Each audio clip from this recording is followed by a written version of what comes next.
makes you excited about the Literacy Volunteers of Southern Connecticut? Ooh, what makes me excited? I'm excited to see the change that we're able to do and help with so many people. So there's so many various levels of education and English skills that people have when they come to us. It's really great to see their progress over time and then see them achieve their goals. That's very exciting. What's your story about working here?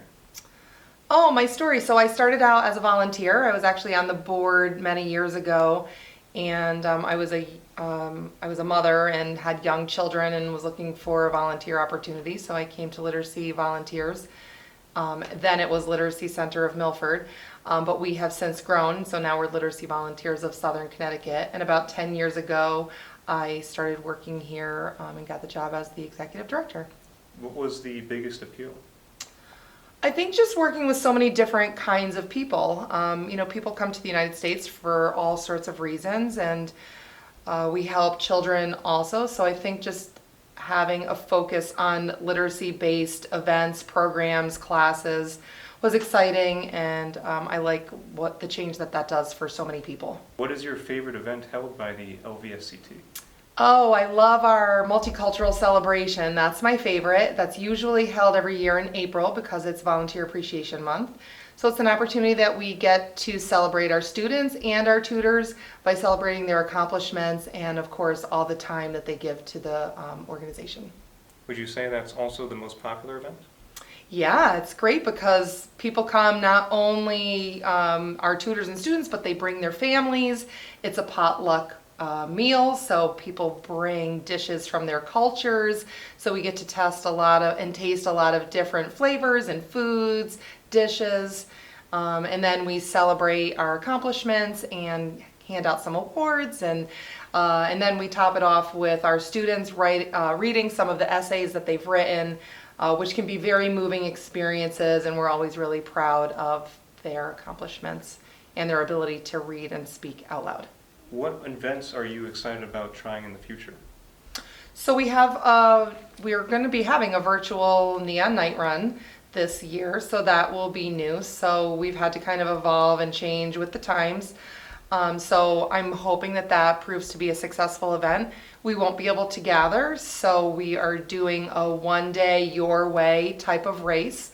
So people can come prior to the event, pick up their information, some of the routes, their t-shirts, and then they can post their own pictures and post their time online to our page so that we can still virtually be sharing and talking and engaging with each other, yet be socially distant. So what needs does this organization have? Well, we always need volunteers. So time is how we work here. I'm the only paid employee, so it's great to see so many people engaged in our organization. Last year there were over 8,000 volunteer hours given to the mission of Literacy Volunteers. So that is a lot, and that's really significant when you're looking at what's going on with our students and behind the scenes preparing for our organization. So the board of directors and all of our tutors. We also have a children's literacy piece, so we have readers that go to our preschool classes and help promote and engage our kids with reading. What can help you better serve your community? I think outreach. Outreach I think is helpful, getting the word out, engaging with other people. We try to reach people on all different kinds of platforms. So we have our website, we have a Facebook page, we have an Instagram page. So we try to talk with other radio stations and TV stations. So all of those things together help to promote and get the word out to people that are that can find us in all those different ways. So who is LVSCT? LVSCT, formerly known as Literacy Center of Milford, is now Literacy Volunteers of Southern Connecticut. So we were finding that several years ago, many people were coming to us, not just from Milford, but from other communities. So we wanted to broaden our scope and our base. So now we have a satellite office at the Milford Library and the Stratford Library. So if people aren't able to come to us in the center, we're on Fanny Beach, in Fanny Beach Community Center on Dixon Street in Milford. They will have other opportunities to visit one of the other libraries and hopefully reach people from a different base from those areas. Who are the volunteers? Oh, we work with adult volunteers primarily for our tutors, but it can be anyone. So some people think that they need to be an educator in order to be a tutor, but that's not necessarily true. It's really just someone willing to, wanting to make a difference in someone's life. We offer training classes, so we prepare them so that they can help their student. And we have a small library here, so there's lots of resources. And so we have a whole wide range of our volunteers here. Who are the students? So in Milford, there's about 46 different languages spoken here, which is a very diverse community. Surrounding communities are similar to those numbers. So many people are coming to the United States, and particularly New Haven and Fairfield County communities from all over the world.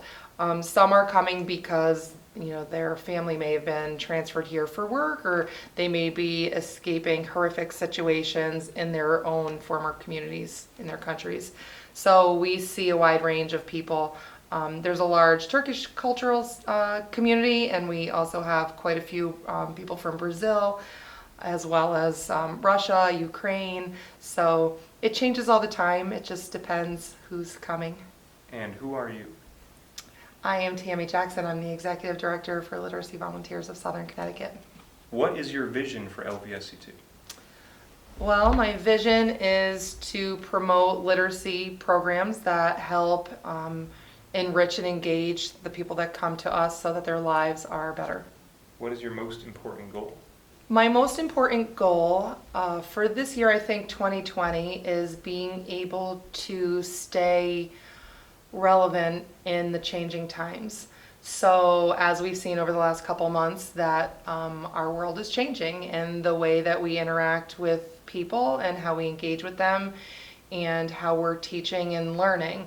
So we've had to adapt to online teaching. So my goal is to just stay on top of times that are changing and hopefully still continue to promote and offer programs that can reach people on different platforms. How did you respond to the COVID-19 pandemic as the Executive Director? Wow, so like everybody else, it was a huge learning curve. The uncertainty was great for so many of us, not being able to plan. But we jumped right in, and it was really just kind of some trial and error. So we tried some things, we evolved some things, we created some things. And so I think right now what we have is some standard classrooms that we have through Zoom. I have weekly tutor meetings that I offer myself to engage with our tutors and offer support and maybe some technical difficulty support. So if anybody still needs to see me rather than coming into the building, they can still we can still have access through visuals on Zoom or FaceTime or those kind of things. What was the biggest challenge? Not everybody has the same technical support. So not all of our students have webcams and sound. Not all of our tutors have webcam and sound. So matching people up in the appropriate way has been a little bit of a challenge, kind of redoing what we already had done because some things aren't working for the way it was. So it's just been a lot of patience and understanding and care goes into all of the changes and edits that we've had to do. Our biggest accomplishment, I think, has been able to grow our student base on our Zoom classes, because now we're actually able to reach people from a far greater distance. So, for example, we set up a whole bunch of our Zoom classrooms, and our numbers were growing in just from our region here, but we were also getting some people that were over in Long Island. Now they had friends that lived here, and so those friends told those friends, and so on. And so some of our classes have grown. They've been starting to make friends within the chat rooms, and it's been kind of exciting to see that level of excitement and happiness with them when they get into their classroom with each other so that they can be talking, communicating, and having conversation. Okay, so what do we need at LVSCT? So going forward, it's hard to do some of our events right now because most of our things are done on a group basis. So we have some fundraisers coming up. We're doing the Neon Night Run.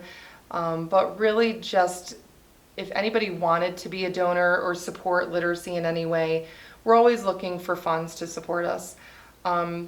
We are a small staff, but we do still have operational costs. So there are books that we purchase. With all of COVID-19, we realize we need to update our computers. We need some tablets. So those are ways that I can help support our tutors and our students. But of course, that needs financial support. We do run some annual appeals, and it will be a new way of thinking about how to raise money. But we're not a federal agency, and we don't get state funds. So most of our funding comes from local sources. We have very supportive donors and businesses, and so that has been really great to see how the community has stepped up. But of course, we always need more and love to engage those people in participating in our organization more and more.